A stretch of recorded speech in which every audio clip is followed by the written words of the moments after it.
fiebre alta, inmediatamente tenés que llamar o acudir a un médico. Dolor de cabeza, van de la mano, la fiebre alta, el dolor de cabeza en los chicos y en los adultos también, porque una de las víctimas de las 6 personas que fallecieron es un adulto.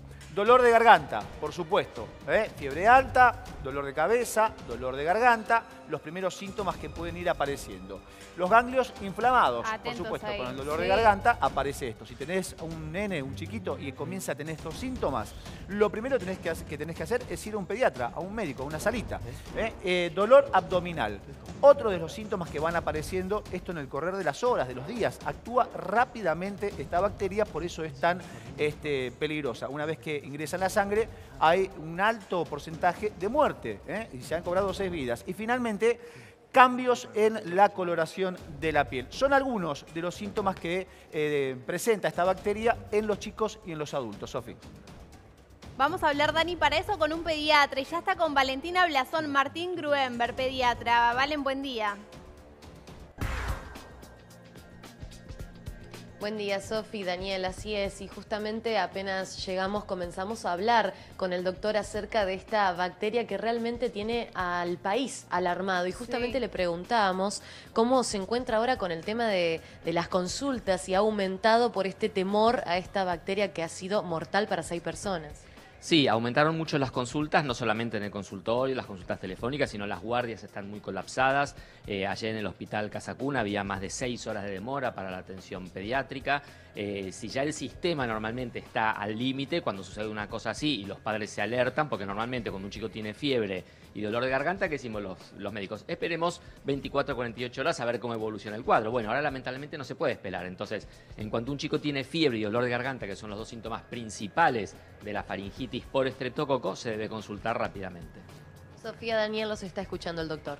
Martín, le agradecemos que esté en el móvil Daniel Grechel y Sofía Monachelli, muy preocupados porque nos llegan muchas consultas. Al margen de la fiebre alta, cuando se habla de fiebre alta, ¿de qué fiebre se está hablando? ¿Más de 38? Mirá, en los chicos chiquititos, recién a partir de 38 se considera fiebre, así que fiebre alta en general es por arriba de 38,5. De todas maneras, no es un síntoma sine qua non, que sin ese no existe la infección. A veces las anginas pueden tener poca fiebre. Entonces, lo más importante es la existencia de la faringitis. Los padres habitualmente le miran la garganta a los chicos. Si la garganta está coloradita o tiene placas, le palpan un poquitito el cuello y tiene algunos ganglios, y tiene fiebre, aunque sea de baja intensidad, ya se debe consultar. Jorge. Sí, doctor, lo que extraña es, bueno, la cantidad de muertes que en otros años no se habían detectado. ¿Esto podría ser un cambio, que esta se trata de una nueva cepa de la enfermedad, una nueva cepa?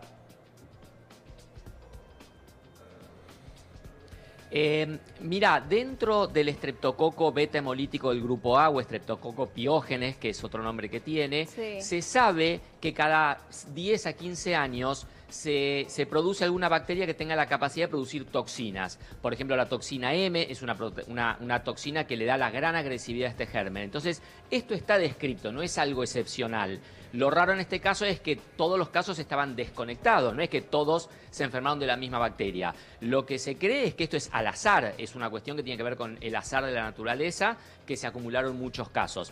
Todavía no se puede hablar de una epidemia porque esto es una infección muy común y muy frecuente y todos los años suceden. Lo que no sucede es que sea en un muy corto periodo de tiempo y todos con un cuadro clínico muy parecido. Justamente, Martín, ¿durante qué periodo se da este tipo de bacteria en la faringitis? No hablamos de brote, ¿no? Esto ya fue descartado, pero digo, ¿cuánto tiempo dura?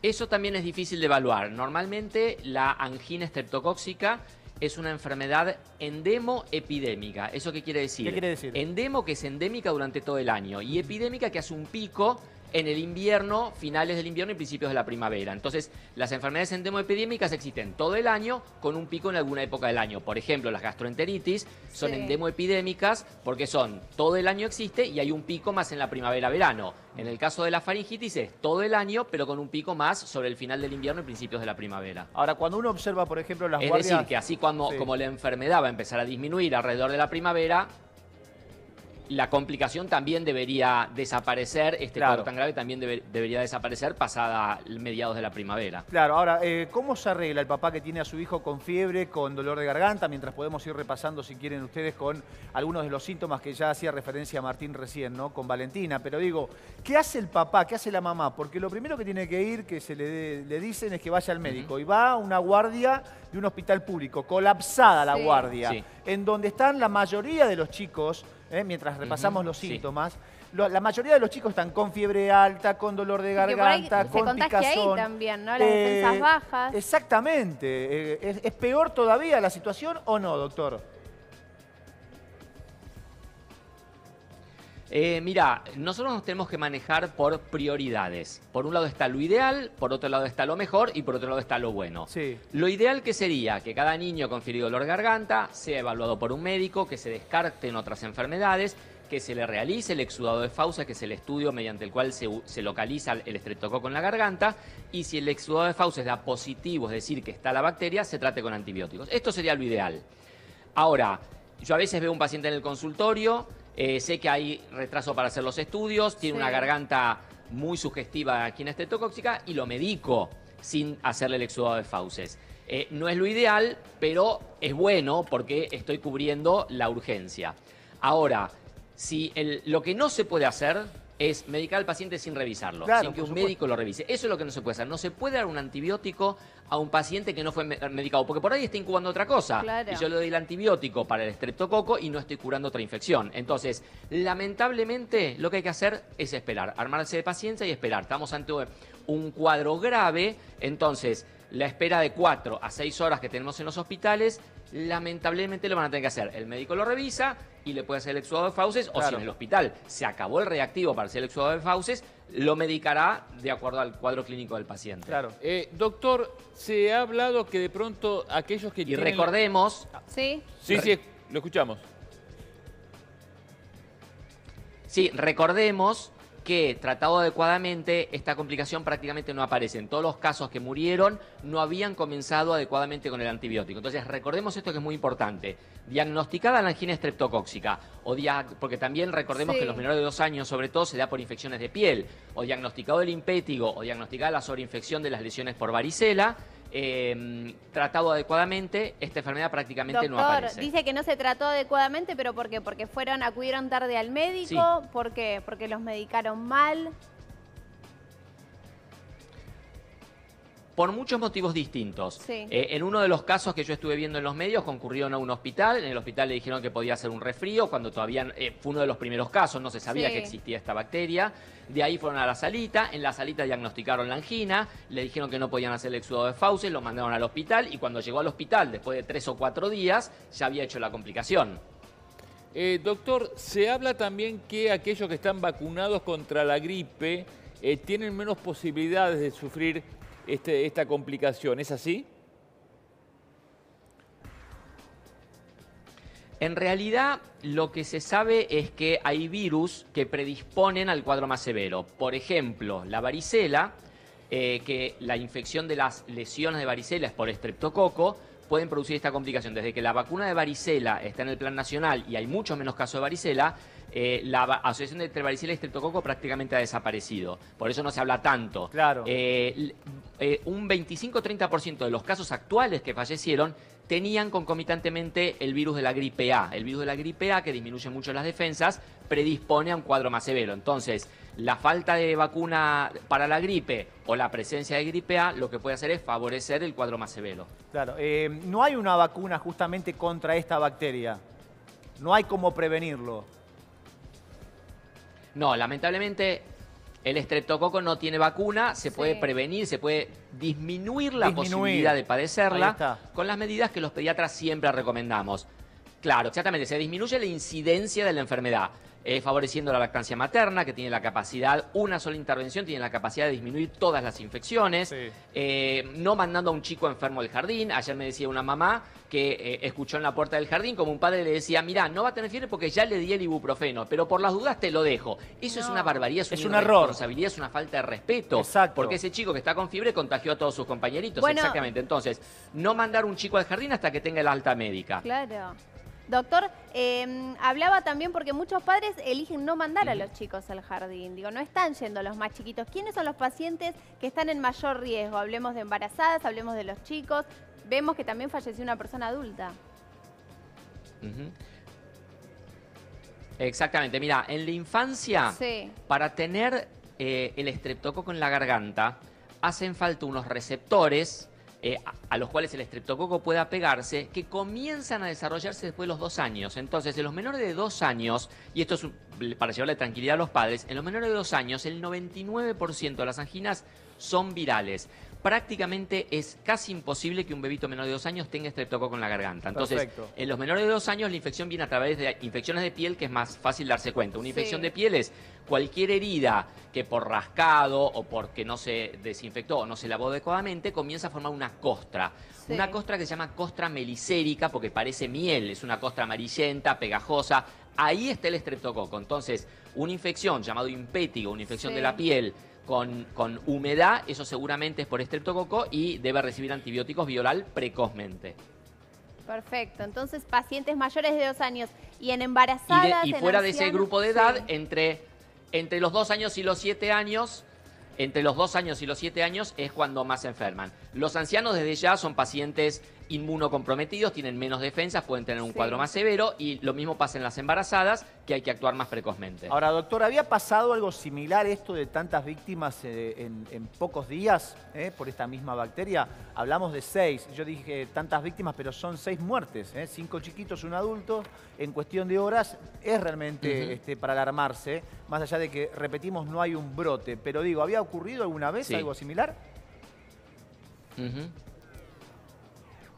Mira, en los 25 años que yo soy pediatra, no recuerdo que haya pasado algo en una semana, tantos casos juntos y no relacionados. Se sabe, y está escrito en la naturaleza, que cada 10 a 15 años se produce alguna mutación y aparece una cepa por un tiempo productora de toxina que puede producir este cuadro, que es el shock séptico, que es un cuadro gravísimo con una mortalidad alrededor del 10 al 15%. Eso quiere decir que de estos 7 que murieron, debe haber muchos otros internados con un cuadro parecido, que todavía no se ha identificado el germen, pero que el cuadro clínico es parecido al grave.